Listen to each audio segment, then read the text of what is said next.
Bonjour les amis et bienvenue dans ce nouveau tutoriel de la formation dédiée à l'apprentissage du langage C.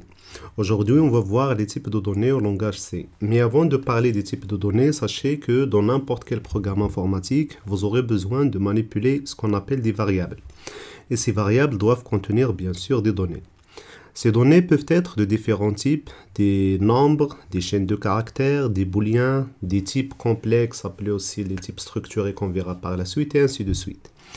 L'une des raisons de déclarer les types de ces variables ou bien de ces données, c'est d'une part optimiser la mémoire de votre ordinateur pour allouer le bon espace à la bonne donnée et d'autre part, c'est de bien présenter ces données lors de l'affichage dans l'écran.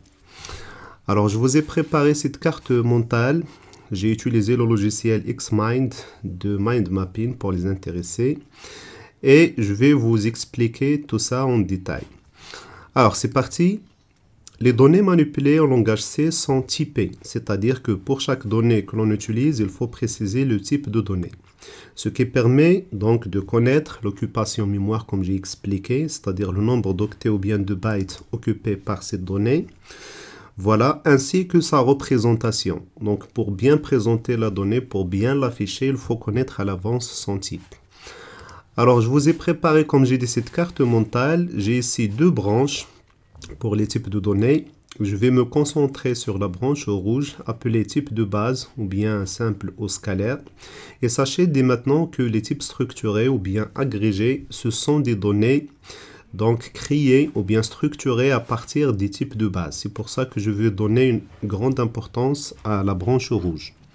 Pour mieux comprendre la différence entre les types de base et les types structurés, sachez que pour les types de base, on a une seule variable qui contient une seule valeur. Imaginez si vous avez par exemple une variable âge qui contient l'unique valeur qui est 25. Mais pour les types structurés, on a une variable, c'est vrai, mais qui a plusieurs valeurs. Ces valeurs peuvent être de même type ou bien de types différents. On peut avoir par exemple une structure appelée employé qui contient plusieurs champs de cet employé. On peut avoir son nom, son prénom de type chaîne de caractères, le salaire de type réel, l'âge de type entier et ainsi de suite. C'est-à-dire qu'une seule variable contient plusieurs valeurs. C'est ça la différence entre les deux. Et comme j'ai dit, les champs ou bien les variables de cette variable, les valeurs de cette variable, elles sont issues des types de base.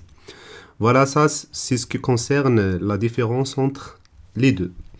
Alors pour les types de base, il y en a quatre. Il y a les nombres entiers, int, c'est-à-dire integer. Il y a les nombres flottants, c'est-à-dire que contient des virgules. On a deux types, float et double. Float, c'est codé sur, je pense, 16 bits et double sur 32 bits. Ensuite, les caractères, char. Char, ça vient de l'anglais character. OK. Et finalement, boolean, c'est-à-dire qui contient bool, qui contient soit la valeur true, c'est-à-dire vrai, ou bien false. Alors, pour les nombres entiers, integer, il y en a trois. Il y a short int, abrégé en short, c'est-à-dire lorsque vous déclarez une variable, vous pouvez écrire short int ou bien short tout court. Ce sont des nombres codés sur 16 bits. Integer, c'est-à-dire int, c'est aussi codé sur 16 bits. Long int, abrégé en long, donc vous pouvez utiliser long int lors de la déclaration ou bien long tout court. C'est un entier, mais qui est codé sur 32 bits, c'est-à-dire il peut contenir de grands chiffres. Donc voici une image qui explique la marge des données que chaque type peut contenir. Alors là, short int, c'est un entier sur 2 octets, et voici la plage de valeurs acceptées. Voilà, moins 32 768 jusqu'à 32 767. Voilà, sachez aussi qu'on peut ajouter unsigned, c'est-à-dire qu'il ne peut pas accepter les valeurs négatives. Donc unsigned short int sur 2 octets. Et ça varie entre 0 et 65 535. Le int, c'est-à-dire l'entier normal, il peut être codé sur 2 octets pour les processeurs 16 bits ou bien 4 octets pour les processeurs 32 bits. Et voici la plage de valeurs acceptées. Et on peut avoir aussi unsigned int, c'est-à-dire un entier. Donc int, c'est-à-dire appartient au groupe Z. Donc c'est-à-dire qu'il peut avoir moins ou plus. Donc, unsigned, on parle que des nombres positifs et voici la plage de valeurs acceptées. Pour les nombres flottants, comme j'ai dit, ce sont des nombres qui contiennent des virgules. Ils peuvent être de type float ou bien double. Voilà. Donc, comme j'ai dit, c'est un nombre à virgule et il peut être représenté de différentes façons. On peut avoir un entier décimal, donc 1256 par exemple, c'est un type qu'on peut dire réel. Donc, un entier, c'est aussi un réel. Un nombre comportant un point, donc on utilise le point plutôt que la virgule. Donc, on peut avoir le nombre, par exemple, 2374,456. Une fraction, par exemple 235 divisé par 36. Un nombre exponentiel ou scientifique si vous voulez. C'est un exemple, 2 virgules. Donc la virgule, on utilise toujours le point. Donc même si je prononce virgule, donc 2,63 exponentiel plus 6. C'est l'équivalent de 2,63 fois 10 exponentielle plus 6, parce qu'on peut avoir le moins à la place de plus. C'est l'équivalent de 2 630 000. Et à noter que les nombres de type float sont codés sur 32 bits, alors que les nombres de type double sont codés sur 64 bits. C'est-à-dire, les doubles, ce sont des grands nombres par rapport au float. Un dernier type des nombres à virgule, c'est le nombre de type long double. Ils sont codés sur 80 bits. Le troisième type de base, c'est les caractères. Char, ça vient de caractère en anglais. Alors voilà, le type char de l'anglais caractère permet de stocker le nombre entier correspondant à la valeur ASCII d'un caractère. On verra par la suite que lorsque je déclare une variable de type caractère, en réalité, ce qui est stocké de la variable, c'est son code ASCII équivalent. Donc on peut avoir cette syntaxe, char C reçoit entre guillemets B majuscule.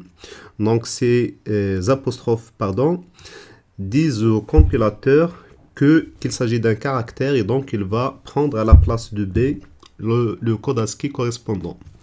Je peux aussi avoir char C reçoit directement 66, c'est le code ASCII de B majuscule. Et il n'existe pas de type de données pour les chaînes de caractères au langage C. Donc, il n'y a pas de type dédié comme en Java String, par exemple. En langage C, pour créer une chaîne de caractères, on utilise des tableaux contenant dans chacune de ces cases un caractère. Voici un exemple de syntaxe de déclaration. Donc, char, nom, c'est le nom de la variable, nom de famille, par exemple.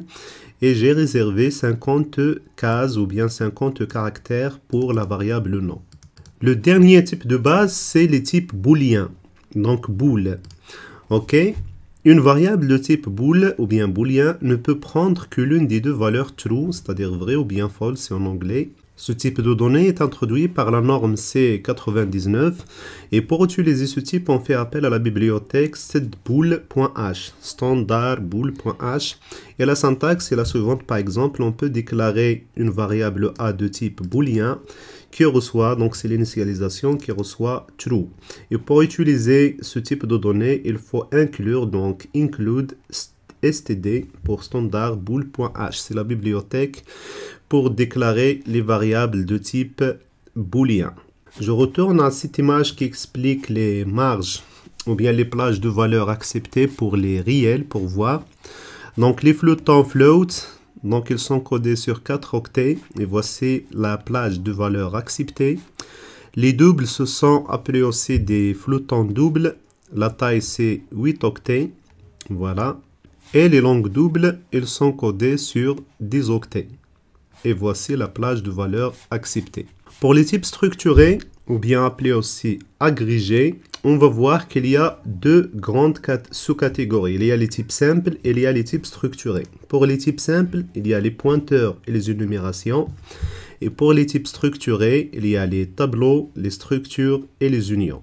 Voilà donc ceci est dit. Oublions pour le moment la branche jaune et on va voir des exemples de déclaration des types de données pour les types de base.